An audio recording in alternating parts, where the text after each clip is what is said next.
Want to stop juggling spreadsheets, calendars, and a dozen apps just to run your rentals? Lodgify makes it easy. It's an all-in-one toolkit for hosts. Build a direct booking website, automate guest messaging, and keep all your channels in sync. Running your rental business your way has never been simpler. And for Good Morning Hospitality listeners, you can get 20% off any yearly plan with code GMH20. Just check the link in the show notes to get started today. Welcome to Good Morning Hospitality, your one-stop shop for the latest news, noteworthy trends, and thought-provoking discussions across the industry. From hotels and short-term rentals to all things travel and hospitality, you'll find each episode equips you with the information that you need to start your week. Join us on Good Morning Hospitality every Monday, wherever you get your podcasts.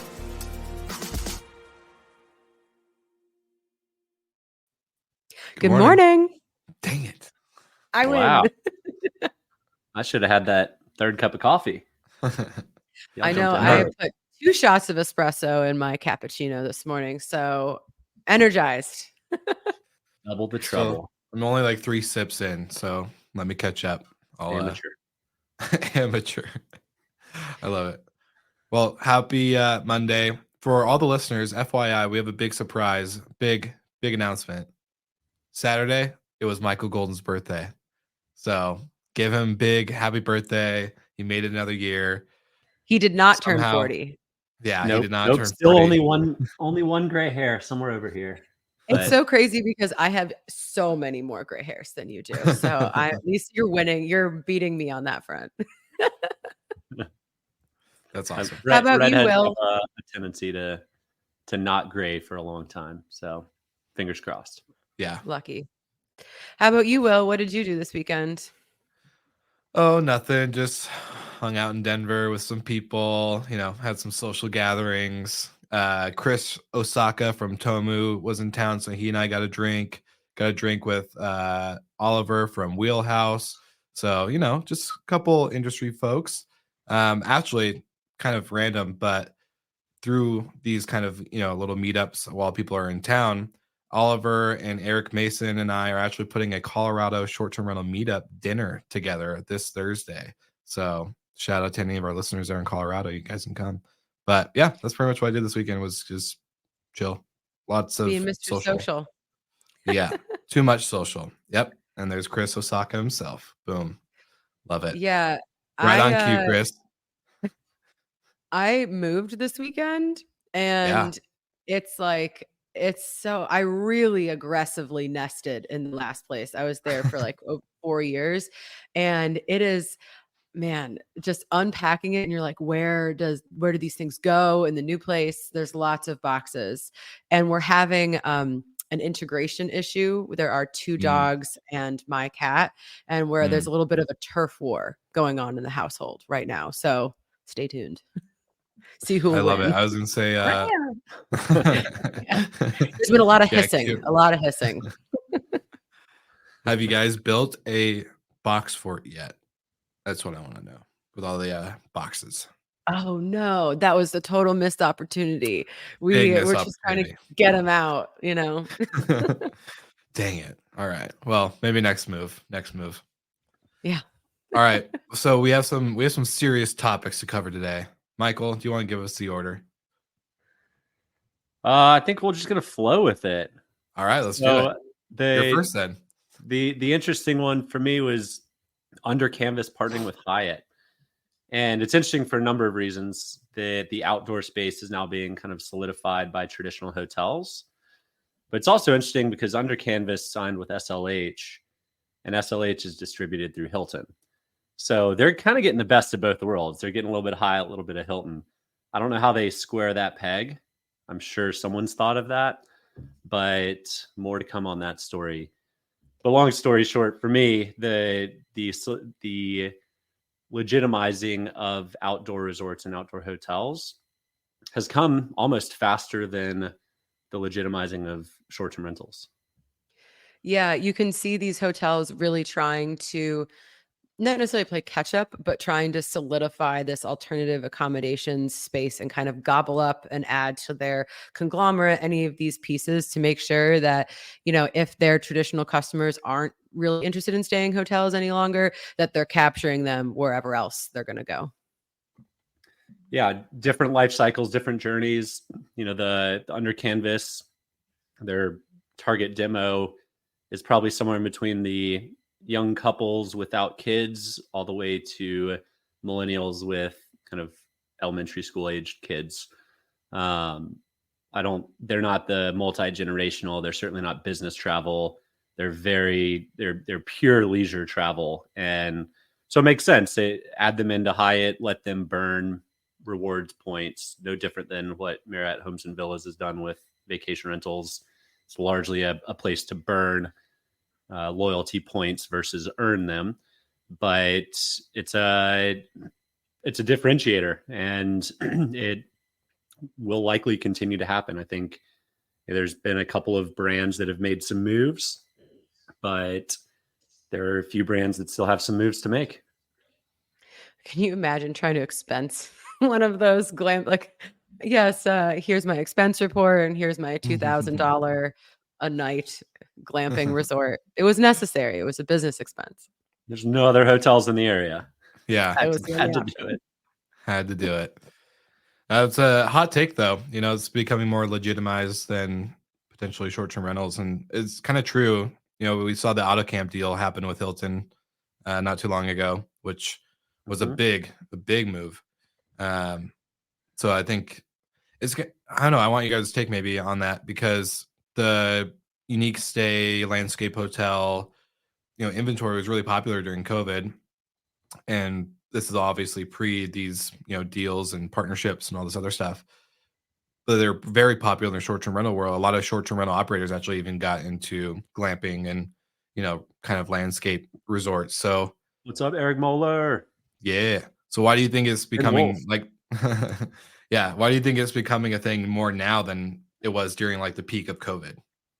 Well, because it takes a long time for these companies to mobilize and get these deals done. So it could be a thought that, interest that was peaked during COVID when these things happen. That is kind of like a benefit of the short-term rental industry, is the quickness to adapt and innovate and things like that. But for Hyatt to make a change, they have to go through a lot of due diligence. They have to make sure they're making the right partnership. And I think the difference is also like scalability. Like, you're not about to see like 20,000 ultra luxury glamping sites, right? Like, they're buying someone that does a certain thing really well. It's very niche. And it's not necessarily about scale. It's about diversifying the options. Yeah. Yeah, there's really only like 4 incumbents on the outdoor glamping space. So, and there's 5 flags. So we'll see who the odd ones are out in the near future. But I think, to Brandy's point, a lot of people, you can learn really quickly in short-term rentals, and it's tough what to classify these properties, because most of them have, Under Canvas will have 2-bedroom units. They have kitchens or kitchenettes in the units, but they also have common spaces like a pool or a restaurant. So they're both a short-term rental and a hotel. They can just look more like a hotel to the hotel folks and fit in better with a Hyatt or a Hilton or a Marriott than maybe even Brandy's inventory. So it's and then why are people doing it now? I think there's the recognition that there are only a handful of incumbents with a handful of sites. Under Canvas, I should have looked up exactly how many sites, but they probably have like 8 total. And so there's still a huge market there, and there's not many people doing it in a full resort style way, with swimming pools, with amenities, with front desks, and all that, common spaces for retreats. And then you've got the whole like push back into nature. I do think over the next 10 years, there's already a very clear recognition that all of the tech time and screen time that we have is terrible for us. But what? It's just going to get kind of more and more understood, and maybe even some big companies will force their people to take time off. So Twitter moves to Austin, Yeah. Twitter then says every second Friday you have to spend in nature, and then boom, all these places in Hill Country are booked for oblivion. So I think they are getting ahead of the trend. I love it. Obviously, I'm involved in the space and a little biased as well, but I do think that that this is potentially the next wave of alternative accommodations. I think my only like caveat to that is again about scalability. Like I would, it's not like this is going to be, I think it can be a very successful niche in the alternative accommodation space, but like I don't think that if everybody's like, oh, this is the thing I'm going to go develop now, I think a very select few locations are going to do this very well and will be very successful. I get very worried about people saying like, oh, this is the next big thing, when it's like when you saw everybody go and try to do STRs and then it doesn't really work for everyone. Well, you're spot on. I couldn't agree more. There's so many mom and pops out there with 2 units, 5 units, 10 units, but there's not really any funding for these types of properties because again, a bank can't call it a hotel, and you also can't call these houses or permanent dwelling structures, and then even if you could, then the financing rates are so high that it's tough to get a $10 million construction loan to build something. Yeah. So there is definitely right now, at least in this moment in time, a big barrier to entry for people doing it at the scale that Under Canvas or AutoCamp or Collective have done. But that in the challenge lies the opportunity. So those that can kind of break through that, develop a 50 key hotel, landscape hotel with amenities and restaurants and whatnot, there's a huge opportunity there. Yeah, it's going to be basically going from that mom and pop side, like finding that in between from mom and pop and huge 150 acre resort, right? Like you got to find that in between ground where I think if you do build a normal building structure, then with like yurts and campgrounds around it, that probably should be able to help. I think kind of maybe, I don't know if the word stabilize it would be the proper term, but make it more easier to like barrier to entry to get into that type of development rather than just like, hey, I'm going to pop up 50 yurts and domes and whatever. I mean, we saw it at eBay. It was soccer moms selling Beanie Babies on eBay, right? And then it became professionalized where 80% of the sellers are professionals. We saw it with Airbnb. Brandy, I bet if we rewind to Sexton's early days, it was just a handful of units that you guys were operating, and then you became professionalized. And that's happening right now in the landscape hotel space. It's very much a mom and pop business with rare exception. But over the next 10 years, that's likely going to change. Yeah. Chris, Osaka, if you're tuning in still, I want your opinions. Send them in chat. Want to hear all about it. All right, Brandy, you also had a cool story. Well, not, I guess cool is not the right term either. Yeah. I don't know how to speak today. You had a story basically covering Selina and their liquidity crisis. So let's jump into that. Yeah. So this is kind of one of the COVID darlings. Selina has announced they have no possible way to remain solvent. So meaning there's just no way for them to get more cash. And this is just another one of like this kind of like the SPAC mergers that, a lot of critics said that this was going to happen, and it's happening. And so as I've said before, like this, like watching these companies fall apart is not good for our industry. And the fact that we have, 3 big companies, Selina, Sonder, Vacasa, who went public and just haven't performed well, it doesn't help our industry at all. And, Selina had a little bit of a different take to it. They were really focusing on the digital nomads, combinations of hotels and hostels and that kind of environment. And the product was really cool. They had a huge reach, but they don't have a way to pay their interest payments. They don't have a way of raising more money. And so, a lot of these companies, went public via SPAC because they had gone to the end of the fundraising well prior to that. So when you kind of run out of these options, that's the end of the road. I believe, the article didn't get too into it, but their subsidiaries are still operating. So maybe what we see from this is like, Selina Mexico becomes its own company. Maybe these companies kind of spin off and they're their own brands or their own franchises within different companies. I think what it'll take. Vacasa was trying to do, right? Yeah. Like what? Like what Vacasa was trying to do, turn it back to a local operation. Well, I think they're still Yeah. trying to do that, right? Like that was just announced their last quarter, right? Exactly. Yeah. So yeah. Yeah. And so, I mean, Vacasa of the three that I mentioned seems like it might be the one that could be able to turn it around if they're trying to revert back to the strategy of going more local.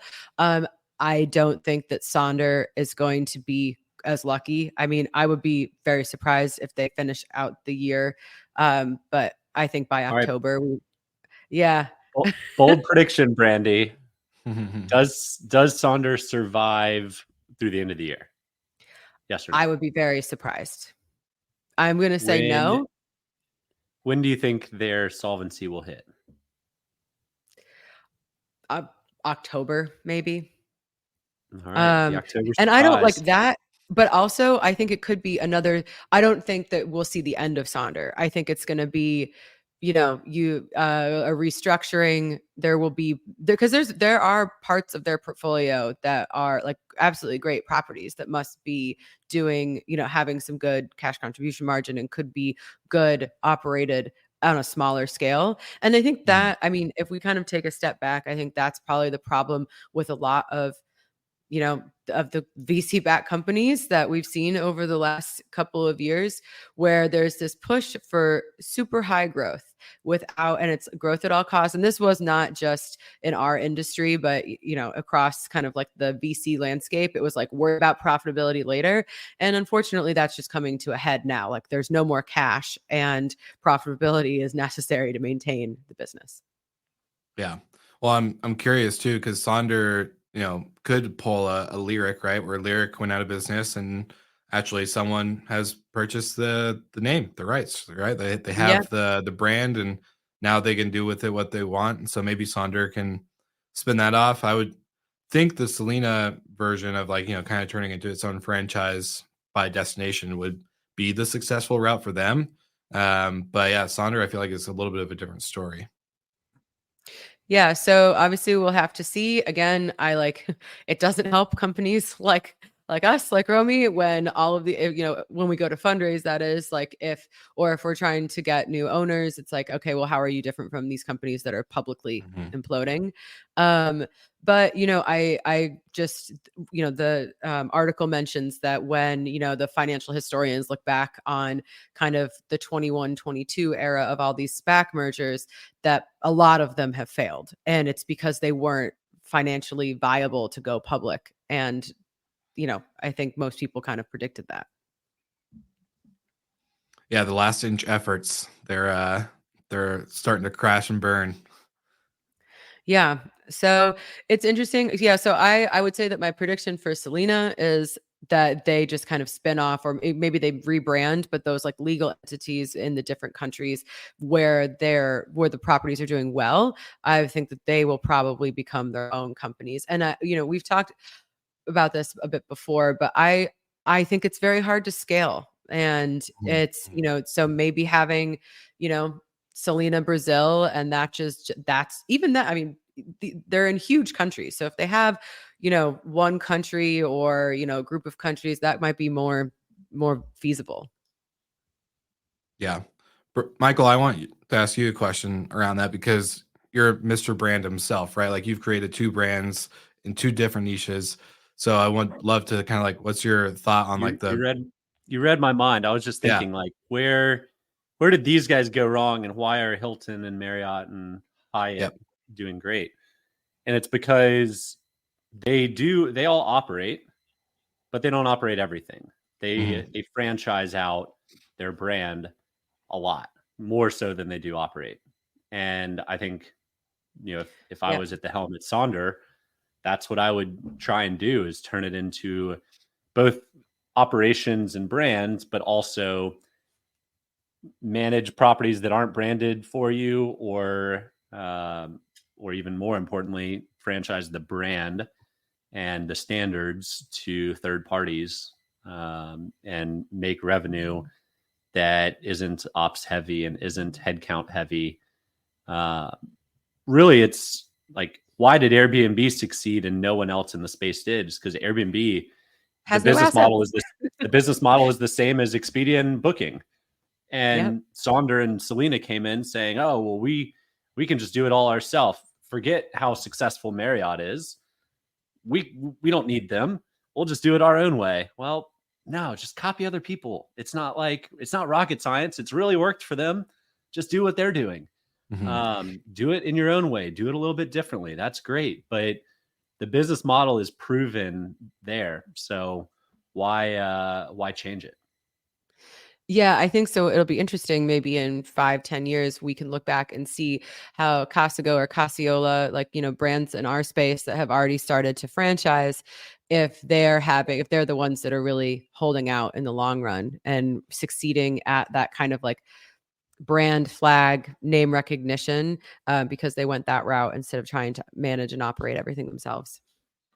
Okay. Will, bold question back to you. So short-term and long-term, how soon is Sonder in delinquency, and will a short-term rental brand kind of reach a national scale that it's at least semi-recognizable by consumers in 5 years?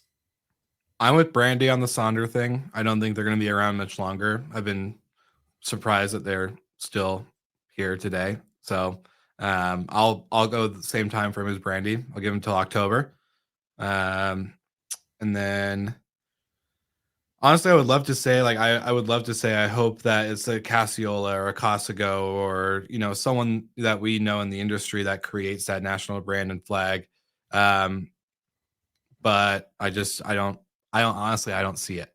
It could be a Wander. I could see like this from the single family home side, a Wander being that type of brand. But I also don't know how successful they are post opening up their doors for management and inventory that they don't truly own. So I would say for me, I just love what they've built. And I think they, from a outside perception point of view, that it looks great, but I just don't know the actual finances. So I'll disagree on both fronts, just to keep it as keep it interesting, keep it spicy. People who have lots of money invested in the Sonders of the world are going to be hesitant to let it die. So it's not a matter of if for me. I think the writing's pretty clear on the wall. But can they try one more thing? Can they try to franchise it and someone put in more money and stretch it out another 6 months or a year? So I think it is hard to let a big publicly traded company die. So I'd be, maybe they've tried everything. Maybe they're at the end of their runway. If they did go the franchise route though, I'd be like really shocked to see an operator be like, yeah, I want that flag on all my homes. Like, let's do it. Or on my buildings. Like, yeah, you've been doing nice so brand. Well. Is it a nice brand when publicly you are crashing and burning financially? That's the thing. It's like, and I'm sure their guest scores aren't that great. Like, they can't be doing well in all areas. I don't know. I would say that from a brand perspective, though, the brand identity, they did a really good job with branding. I think that if they file for Chapter 11, where they get to restructure the company and it kind of gets broken down, I can definitely see a version of Selina and Sonder potentially, like reemerging, just much smaller, and it might not look like what we're thinking of, but they have built a great brand. And, we know so much about like how the sausage is made. So do people in our industry. But if I just showed a friend of mine, like their Instagram, and brought them to their building 17 West in Miami, they would be like, this place is awesome. So, it's like, it's kind of like anything. You can see these different, you can see, sorry, there's someone knocking at the door. I just got very distracted. But yeah, so you can see like every group has their like problem children. But if you just show the public a great brand and a great product, they're going to like it. So that's how it can survive. And then I agree. And then to the other point, my gut says that one of the hotel flags will buy the market leader. Maybe an IHG buys a Costago, or a Marriott buys a iTrip, or something along those lines, right? I think in order for it to reach national scale and name and brand, then it's going to take a big player like that coming in. I think it's going to be Marriott? No, because their program's pretty successful as it is. They don't need to fix something that seemingly isn't broken. But there's still some big plays left to be made by some of the other flags. And we've seen Wyndham try again at short-term rentals. Maybe they're ready to try again when the market is ripe and consolidated and ready for it. So, yeah, I don't know. I think it's gonna be a long time. I think it's gonna be quite a while, and it's not gonna. Who knows? Maybe the show will still be running by the time that happens. But if we're still running and happy to cover that story and tell have Kelsey play back the clip of me being wrong. But I also think the thing is that we're so used to these days things happening so quickly, like major things happening in a couple of months. But I think that's also where some of these downfalls have happened, where growth or success or whatever is expected on such a short timeline. And it takes a long time for things to play out. And I think that that's just like kind of important to remember that, like, if any of these big things are happening, if any big flag is trying to buy an operator or things like that, those conversations could already be in the works, and it still could take 2 years, So 2 years. Yeah. So I think we just have to be patient, which is not something our generation is notoriously good at, I think. Not at all. Let's rewind 5 years back. 2019, Sonder had probably just raised $100 million, and everyone's like, oh my gosh, look at them. Vacasa was teasing going public, but and then COVID slaps us all around and knocks us all down a notch or two, and then we rise from the ashes, and then yes, a lot can happen in 5 years. You have to have these big, bold visions. I actually was looking through a really old pitch deck of ours, like very, very old, and the plans for like our 2022, 2023 expansion were, ambitious. It was like international, like multiple international locations, but you have to be able to sell a dream, and for not just for your investors, but for yourself. Like, what are we working towards, And then, there's the realities, but you have to, if you're not, you could have gone international. You could have been in a bunch of different markets, but you looked around the room and said, well, Saunders failing at it. Lyric just went belly up. Stay Alfred's down. Domio's a fraud. Yeah. Yeah. And that's also another thing. And I've been talking with a couple other operators over the last like month or two about, slow growth, and like people who are like, I'm adding a little bit at a time. And I think that is really, I really think that is a smart strategy, especially if you're self-funded or you just have a small seed round or something. Like, if you keep a lean team, you can have better margins, which is very difficult in this business. So I'm here now for the slower growth. Well, to the comment you said earlier, it's like it was your 2022 dreams and goals were super ambitious. And I was watching this morning, the founder and CEO of NVIDIA talking about, starting a company 30 years ago, and knowing what he knows now, like, would he do it again? He was like, hell no. If I knew how hard this was going to be, I would have never thought about it. That's what makes entrepreneurship so exciting, is that you always have to kind of think like, how hard can it be? Because you have that kind of like, what do you call the, I don't know why I'm struggling. Yeah. You have the delusion of not knowing what you don't know. And thankfully, like, that's what creates so many great companies that we have in the world, from Amazon to Apple to whatever, major brand names, and then a bunch of the companies in our industry, right? Like, everyone's just like, how hard can it be? And has that delusion to sell a goal and a mission. Yeah. Like, but we still like everyone's still chugging along, right? At least all the good ones, so the good apples are still here. So that's what makes the entrepreneurship piece of all of this so exciting. I was talking with a founder buddy of mine on Friday, like, dude, why didn't you tell me how hard all of this was going to be? Yeah. He was like, everybody, it's hard for everybody. So you just gotta roll up the sleeves. Yeah. Well, that's why I also like want to offer, compassion to the people at Selina and Desonder and like all these companies that it's really easy for people to sit on the sidelines and skewer people who are failing, but they built big companies. I'm sure every business leader out there has made some decisions that they in hindsight wouldn't have made.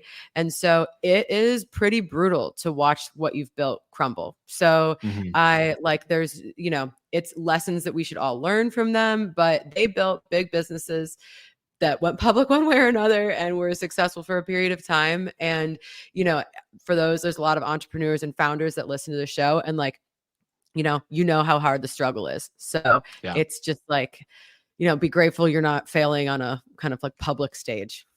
Yeah. Can you imagine?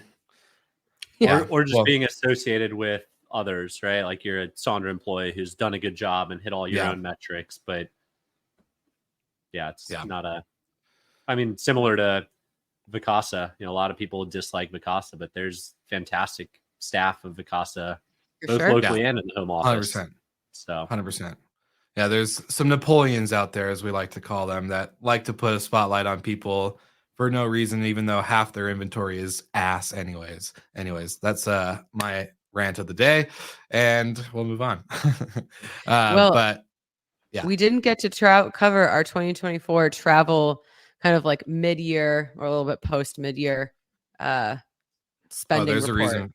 There's a reason for that, because I didn't want to. I don't have the brain power to go that route, so I was let's just keep going down this route. No. I think it's worth a good amount of time to kind of see where we've gone like this far through the year and kind of maybe the interesting things, so we can earmark that for another episode. But how about you guys? What is going on in your weeks this week? Wow, you know me, I don't ever give away too much, but it's going to be a busy heads down week over here. I was gonna say I'm getting ready to go to my folks' place next week, so this week will be a lot of trying to get ahead. But like I said in the beginning of the episode, if you're in Colorado, Eric Mason and Oliver from Wheelhouse, we're putting a little short-term rental dinner together this Thursday, so I'll make sure to put a link in the show notes for the listeners. But we'll love any Colorado people to come meet up. You can be a vendor, an operator, a host, whatever, we don't care. Just want to meet other people, so that's kind of my big plan. Got a little bit of everything: R&R, get ahead, social, all the stuff. It's gonna be fun. Nice. Beautiful. Yeah. We'll have all right, a good week, everybody. Speak soon. Yes, you know what to do. Like, subscribe, all the things, and we'll see you guys again next week. Next week we have a special guest, by the way. Michael, should we tell them really quick? Go for it. All right, Sam Dundas. Well, okay. Too late. We'll welcome Sam on the show. Anyways, we'll see you guys next week. Special guest, gonna go into AI. Have fun. See you next week.